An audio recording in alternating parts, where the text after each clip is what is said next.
Now this is how you can use the Apple Pencil in the Pages app on the iPad, and let's get started. So at first you should know that the Pages is a word and a text editor, so it's not really a drawing app, but you can still use the Apple Pencil to a degree with it, right? So if you just grab the Apple Pencil, you can tap on any of the toggles. I mean, you can of course just move around the app and I don't know, click on choose a template or click on start writing, right? So you can click around the UI and add like elements and stuff like that.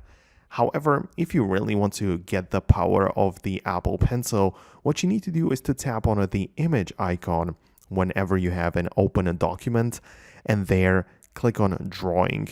So tap on that and a selection will be like showing up right there inside of the somewhere in between the file, and also the pen tools will appear at the bottom. So that means that you can now select the pen, whichever thickness, type, and color you want, and just start the drawing and typing whatever in you want. And for this, the Apple Pencil is ideal, right? So you can just grab it and just start drawing, type in some or just, write some text, whatever you need to do.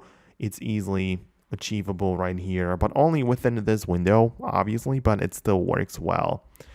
The point is that once you are done, you click on the done button, and this thing that you just drew will be it will work as an image, which is like pasted on the top of your existing document.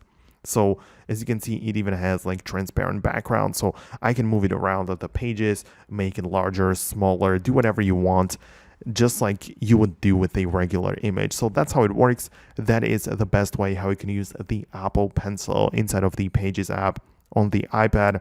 Thanks a lot for watching. Let me know below in the comments what you think about it, and I'll see you in the next video.